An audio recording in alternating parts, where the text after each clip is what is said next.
Pada kesempatan ini, saya akan menjelaskan mengenai pengendalian internal atas pembayaran kas.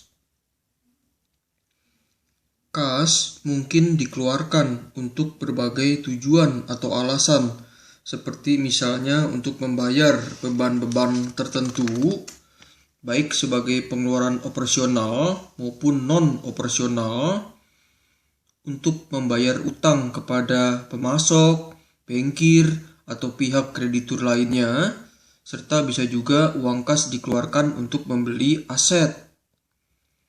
Pada umumnya, pengendalian internal atas pengeluaran kas akan lebih efektif ketika pembayaran dilakukan dengan menggunakan cek atau transfer lewat rekening bank, daripada dengan melibatkan uang kas secara langsung. Pengecualian dibuat untuk pengeluaran-pengeluaran tertentu yang jumlahnya relatif kecil, di mana pengeluaran-pengeluaran ini mungkin dapat dibiayai lewat dana kas kecil atau yang dikenal dengan istilah petty cash fund. Pengendalian internal atas pembayaran kas seharusnya memberikan jaminan yang memadai bahwa pembayaran hanya dilakukan untuk transaksi-transaksi yang benar-benar telah diotorisasi dengan semestinya. Di samping itu, budgeting atau penganggaran juga dapat menjadi sebagai salah satu alat kontrol untuk memastikan bahwa uang kas telah digunakan secara efisien. Biasanya, manajer keuangan perusahaan secara berkala akan menyusun anggaran pengeluaran kas dengan penuh hati-hati, di mana nantinya pada setiap akhir periode, kinerja dari anggaran pengeluaran kas ini akan dievaluasi secara cermat untuk mengetahui lebih lanjut mengenai faktor-faktor penyebab terjadinya pengeluaran kas yang menyimpang jauh dari atau di luar anggaran. Pengendalian internal sesungguhnya juga harus dapat menjamin bahwa setiap kejadian ekonomi yang sifatnya akan menghemat pengeluaran kas benar-benar telah dimanfaatkan dengan semestinya untuk kepentingan perusahaan, bukan untuk kepentingan pribadi oknum karyawan tertentu.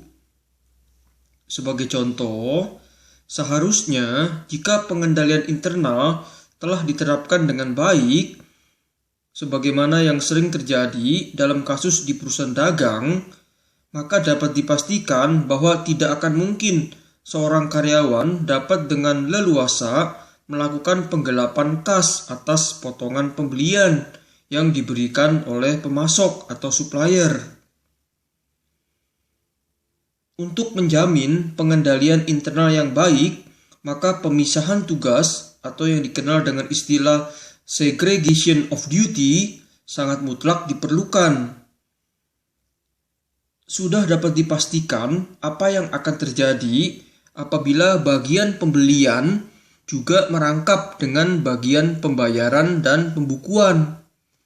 Dalam hal ini, tentu saja kemungkinan besar dapat dipastikan bahwa akan terjadi yang namanya employee fraud atau tindakan kecurangan yang dilakukan oleh karyawan. Kalau pengendalian internal tidak diterapkan dengan baik, maka tidak hanya potongan pembelian, tetapi potongan dagang atau yang dikenal dengan istilah trade discounts juga akan atau dapat dimanipulasi. Potongan pembelian diberikan oleh pemasok kepada perusahaan atas pembayaran yang dilakukan dalam waktu yang segera, sesuai dengan periode potongan yang tertera dalam persyaratan kredit atau kredit term. Sedangkan potongan dagang adalah potongan langsung yang diberikan oleh pemasok kepada perusahaan atas pembelian barang dalam jumlah atau partai besar. Pada umumnya, pengendalian internal baru diterapkan oleh perusahaan yang memiliki skala bisnis ukuran menengah ke atas, di mana kegiatan operasionalnya sudah semakin kompleks dan jenjang otorisasi mulai semakin meluas atau bertingkat. Penerapan atas pengendalian internal mengharuskan perusahaan untuk mau tidak mau mengeluarkan tambahan biaya. Pada prinsipnya, manfaat yang akan diperoleh dari penerapan pengendalian internal haruslah lebih besar dibanding pengorbanan yang dikeluarkan. Pada perusahaan kecil, seorang manajer mungkin dapat dengan leluasa menandatangani setiap cek tanpa adanya limit otorisasi. Sedangkan untuk perusahaan dengan skala bisnis ukuran menengah ke atas, biasanya manajer keuangan atau kepala cabang memiliki batas-batas jumlah tertentu dalam hal penandatanganan cek atau melakukan pembayaran. Sebagai contoh, bahwa manajer keuangan yang ada di kantor pusat mungkin hanya boleh menyetujui pembayaran-pembayaran yang jumlahnya tidak melebihi 50 juta rupiah. Sehingga jika kebutuhan pembayaran melebihi jumlah tersebut, maka tentu saja haruslah mendapat otorisasi khusus dari pimpinan yang ada di atasnya. Dalam hal ini misalnya adalah otorisasi dari direktur keuangan. Perusahaan yang memiliki beberapa kantor cabang juga biasanya akan memberlakukan batas otorisasi pembayaran kas atau penandatanganan cek yang bervariasi antara kepala cabang yang satu dengan kepala cabang lainnya. Misalnya saja bahwa kepala cabang Surabaya diperbolehkan atau memiliki otorisasi untuk melakukan pembayaran kas atau penandatanganan cek sampai dengan 40 juta rupiah. Tetapi mungkin kepala cabang yang ada di Cirebon hanya memiliki batas otorisasi maksimum 20 juta rupiah. Hal ini dapat dimengerti sehubungan dengan kebutuhan dana kas operasional yang berbeda-beda di setiap cabang. Dalam praktek, banyak sekali tindakan-tindakan kecurangan yang terjadi sebagai akibat dari lemahnya pengendalian internal. Masalah pengendalian internal lainnya yang tidak kalah penting, di samping masalah pemisahan tugas dan limit otorisasi, sebagaimana yang telah saya bahas barusan tadi, adalah mengenai masalah keabsahan dokumen. Seringkali dokumen bukti pembayaran kas dimanipulasi.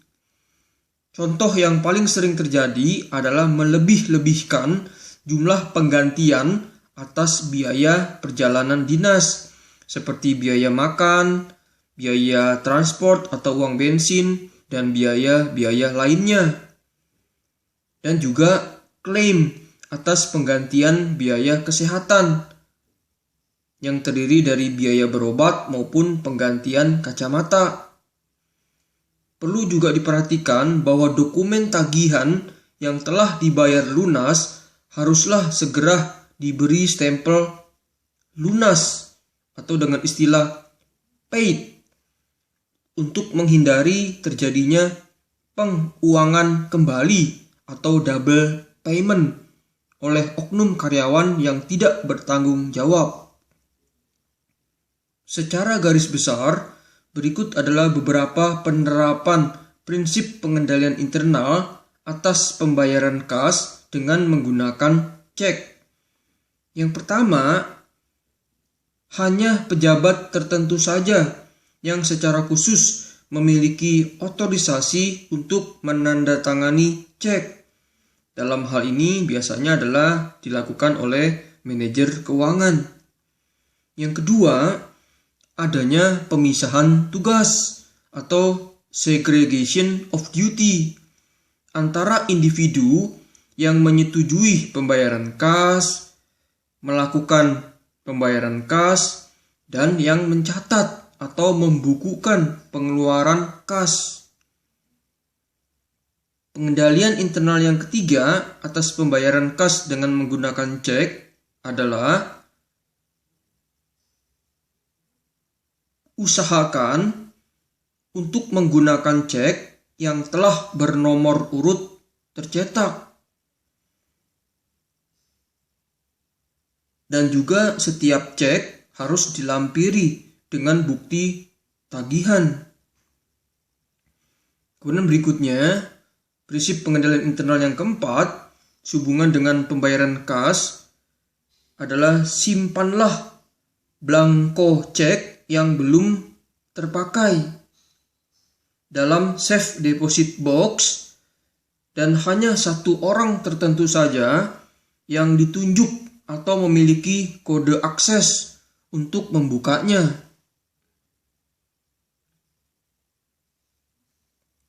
Yang kelima, dilakukannya pengecekan independen atau verifikasi internal, yaitu bandingkan antara cek dengan bukti tagihan dan cocokkanlah dengan laporan bank atau rekening koran bulanan. Yang keenam, yang terakhir, faktur tagihan atau invoice yang telah dibayar lunas harus segera diberi stempel lunas atau paid. Demikianlah penjelasan dari saya mengenai pengendalian internal atas pembayaran kas. Semoga dapat bermanfaat.